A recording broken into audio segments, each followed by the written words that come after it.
Hello and welcome into the G-Man Project. I'm your host, Garrett Perlett, and I'm joined by a great friend of mine from the Mansfield News Journal, Jake Furr. Thanks for joining me today, Jake. No problem, man. Thanks for having me. Let's start out with some serious questions. I know we're kind of a goofy couple of guys here, but let's start out with the serious stuff first. First, Jake, I want to ask you, what kind of got you into sports journalism and covering the area of sports? Just the interest in journalism and all, and kind of encompassing everything was just reading Sports Illustrated as a kid. That was kind of my main thing, and then reading sports books and just kind of seeing how to tell a story, to tell things just through the world of writing. And then as I grew up, played high school basketball, high school sports, and was interviewed by a guy who I actually consider a very good mentor of mine, Rob McCurdy, who's in Marion right now.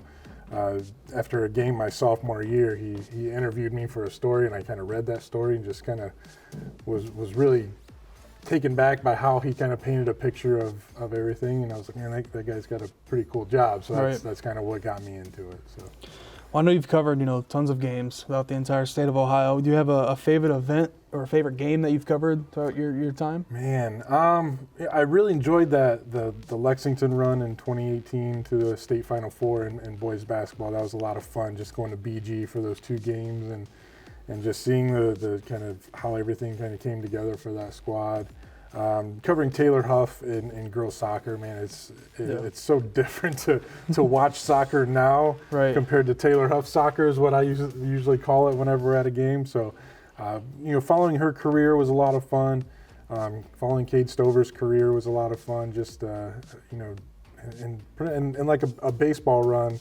During my first year at Mansfield with Ontario, they won like 24 straight games, went to a regional final. So, yeah, just a lot of those things, covering Madison softball and on their magical run to a regional, Lexington softball this year. So any of those long tournament runs are just so much fun to cover. And Jake, a big thing that you do is the Richland 200. I wanted to ask you, what's kind of your grading scale to go off of? Do you have one? Or Yeah. That's the most common question I get from people in my Twitter DMs and everything else. Just, where's my kid at? Why isn't my kid there? But yeah. So basically, with sports like basketball, football, baseball, the ones that do like the all-conference teams, all-district, and all-state teams, basically you have to be on one of those teams to be in. To be considered in. Sports like golf and tennis and other things, I kind of consider if you play in a district tournament or you advance out of a district tournament, that's kind of like you making the all-district team. So the cross country, if you advance to regionals or state, we have a lot of kids that go to state in those meets and in track.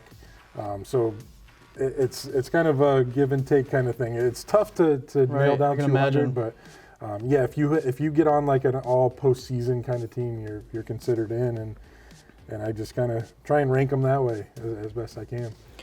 Well, here on the G-Men Project, Jake, we do a lock of the week for the Friday night games coming up, and a pick that I think is going to has my utmost confidence to go in on Friday night and get a win. And this week for me, I think it's pretty easy. I'm going to go with Crestview Cougars. I think them 3-0. They haven't really even been tested so far this season. They dominated East Knox 35-0 and then blew out Highland 37-17. And I think that score was even closer than the actual game was. I was out at that one. So they're filling the shoes of Connor Morrison last year. Addison Raymer is with 58 rushes for 410 yards and 9 touchdowns. So Crestview this week, they're playing a Western Reserve team that sits at 1-2 so far on the season here early going on. But they're my pick of the week, and I think you agree with me, Jake. Do you? I do, yeah. Of all the games that I'm kind of keeping my eye on, I think Crestview is the lock to win this week, and I think it's going to be by a pretty large margin. I've been just very surprised at their offensive defensive effort and the balance that they have on offense with the pass game and the running game. And they're just rolling, man. I predicted they'd go 10-0 before the season. I'm not shying away from that at all. Western has kind of struggled to score recently in their first 3 games, but they've played some very tough competition. I mean, that's no joke playing teams like Margaretta up there. So I think it's going to be a good game, but I see the Cougars kind of rolling in that one pretty easy. Well, let's transition from the local ranks to the pro ranks. Jake, I know you're a big Browns fan.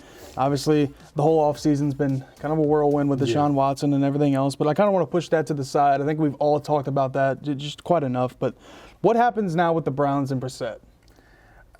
Man, it's tough to believe that the Browns are just very comfortable moving forward with Jacoby Brissett. Right. But that's the route they're going to go. And it's kind of disheartening a little bit because, I mean, you have guys like Myles Garrett and Kareem Hunt and Nick Chubb in their prime, and you kind of feel like you're wasting that year. You're going to wait 11 games to get your franchise quarterback in the game, and I mean, I don't know, man. It's a tough situation, but again, I mean, I think they were hoping to go after Jimmy G a little bit, but then he kind of restructured with some things with the Niners. So right now, it's their only option, and that's the way they're going to go. If they can go, 5-6 in those first 11 games, and then hopefully, I mean, you're going to bring in a guy who's rusty, who hasn't played football for 2 years, and hope that he kind of leads you to the playoffs. It'll be a tough situation for him, I think. This one kind of ties into that one. What are your realistic expectations? I know I've heard some rumors that Browns fans, they're not really worried about it. Some are, on the other side of the spectrum where they're like, we're not going to be anything this season. Where do you see the Browns either winding up at the end of the season, just maybe even ranks in the AFC North? What do you think they stack up against the teams like the Ravens, the Bengals, and the Steelers? Man, it's going to be tough because they play in the toughest division in football right now. So I hope they can kind of sneak into that wild card spot, but I think the first 3-4 games are really going to tell us how the season's going to go and if they're really that comfortable with Jacoby Brissett. But I mean, my expectations are kind of mild right now, just because there's so many unknowns going on, just with the quarterback position. All Browns fans can just sit there and say, let's just hand the ball off 35 times a game. Right. Well, then, I mean, when teams know what's coming, they can game plan against that and adjust. They're professionals at this thing. So you got to have some sort of threat in the pass game, and with the wide receiver group that the Browns have, I mean, it's arguably the fourth best in Ohio, behind Ohio State and Cincinnati and everybody else. So, and it's just a tough offensive situation, but I think defensively, I think this is the best they've been in a long time. So hopefully they can hang their hat on that. I know you weren't a big believer in Baker, Jake, but Baker's got the Browns week 1 down in Carolina. I actually got the Panthers winning this one. I think I like Baker's moxie. I love that. That's one of the only things I do like about him. He's kind of a mid-tier QB, but I love his moxie, and I think that's going to fire him up to win against the Browns. I'll just ask you straight up, Jake, week 1, do you think the Browns win, or do you think Baker and the Panthers get it done? I think the Browns do win that one, just because Baker's been putting his foot in his mouth the past few weeks and giving the Browns some motivation. Right. Like he did that while he was on the Browns, giving other teams motivation, which kind of hurt him in the long run. So, I think the Browns come into that one with a little bit more to play for, especially on the defensive side, and get it done. And as long as Baker just kind of keeps feeding them things to just tick them off, I think it'll be all right. Yeah, I wouldn't be surprised if Myles Garrett's in the backfield, a couple times in that one. But for sure. That's going to do it here on the G-Man Project. I want to thank you guys all for watching. Of course, thank you, Jake, for stopping in here, man. I appreciate it, seriously. But we'll see you next time. But for right now, we out.